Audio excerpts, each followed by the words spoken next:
Welcome into Sports Call, Tiger 95.9 FM in the Auburn and Opelika area here at Digital Drive SEC Media Days. J.J. Jackson, Tom Peavy, and Jac Myrick. And we've got our guy, Blain Crain, hanging out with us from On3, Crain and Company. Excited to have you on the show, man. Excited to talk a little football. How's the week been for you so far? It's been good. It's been good. Tampa, first of all, sweet place. Yeah. Pretty cool place. Glad it's a national next year, so I don't have to go far, but it's been good.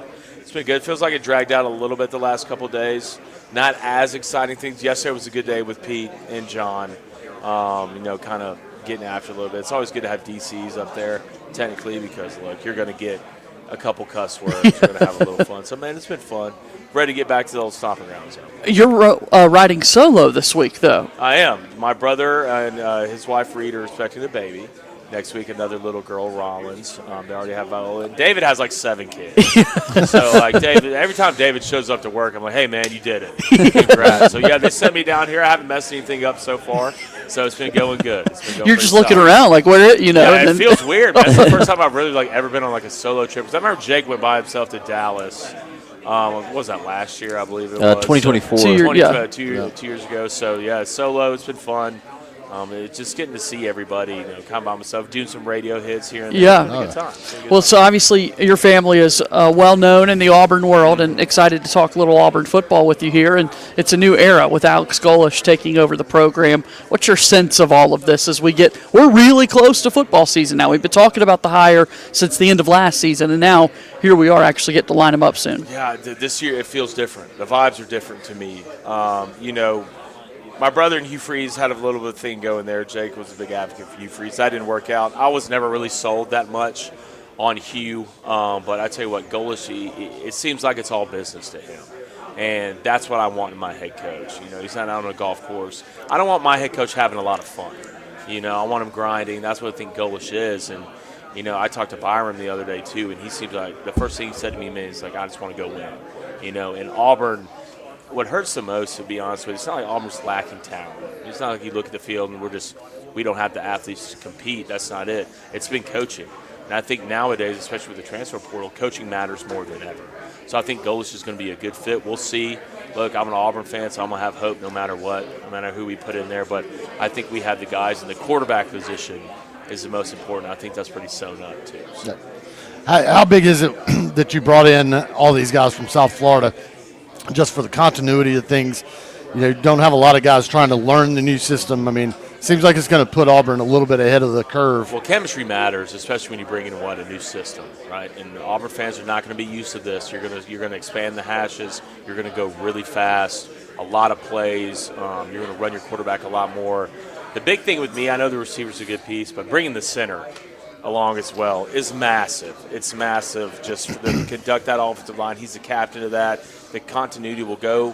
From an athleticism point, I want to see him go against the best every Saturday. You really don't know until you line up against somebody in another jersey.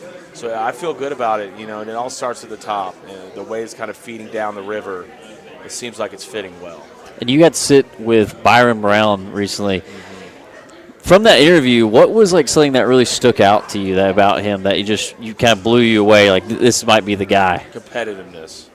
He's the type of guy. It doesn't matter if he puts up 300 yards through the air, runs for 200 yards on the ground. I mean, last year threw for 3,000, ran for over 1,000. This guy just wants to win games. You can tell he's a veteran. You can tell he's got a little bit of a chip on his shoulder because, look, you did it at USF. The SEC's different.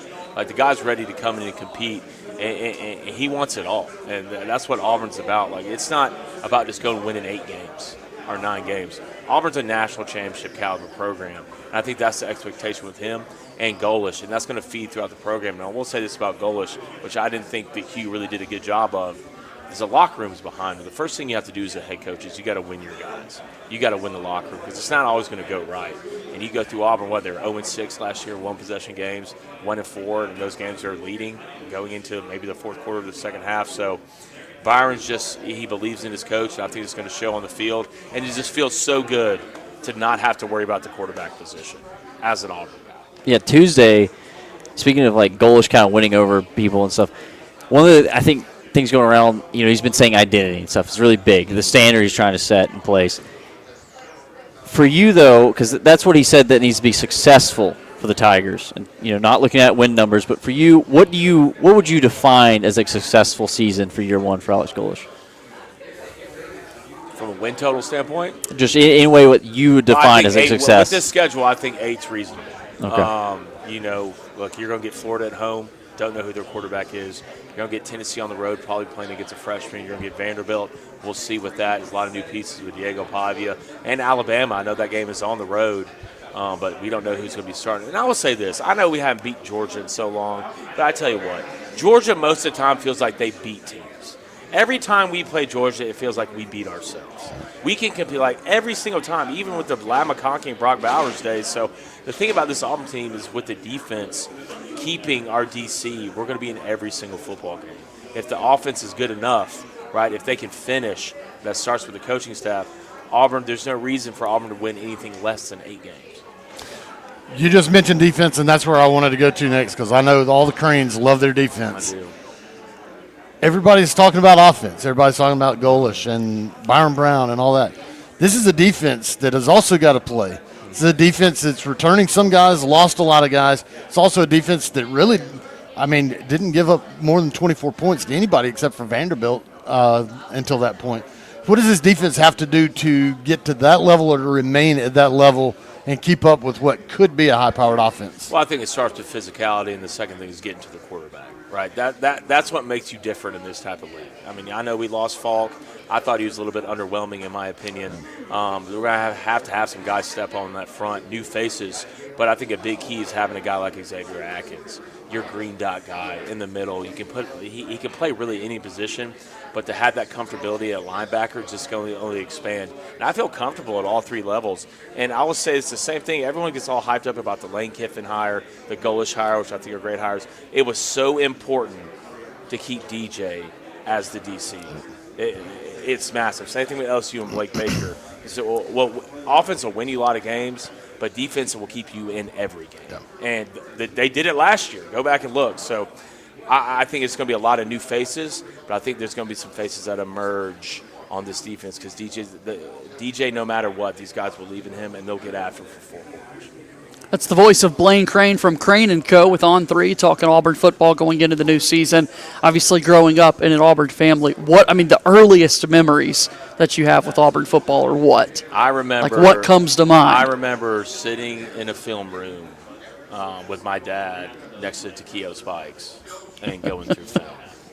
I remember Tiger Walk. And how old would you have been then? I have to go. I can't even remember, man. It's just one of those things where I'd have to go maybe 5 or 6, something like that. It's just going through the Tiger Walks, walking out on the field. It's just, man, I was born and bred in the orange and blue, and I love it so much, And it's hard for me, even with my job, because we're a national, not to put the Auburn fan, the goggles on, and hey, man, look, this is the year, we're going to do this. You have to be realistic about the way you approach things. Just then the heart starts to wear on you a little bit. Auburn. I felt like I've always been part of the Auburn family.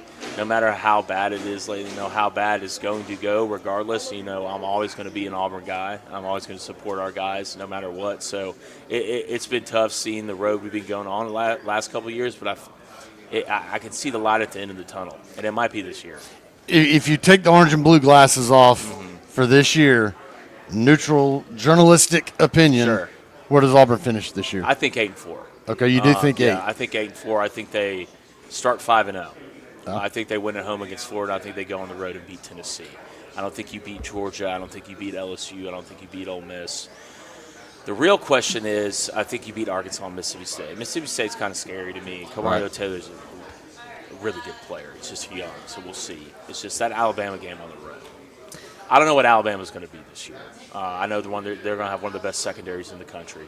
They have one legitimate pass rusher. We don't know about Keelan or Mack. They can't run the football. And, if I think Byrum, who I think he is, I think Auburn can go into Bryant-Denny and win that game. So I would say floor 7-5. I'd probably say ceiling 9-3. To put those glasses back on, though. So the SEC goes to the format of 3, opponents each year that are locked in.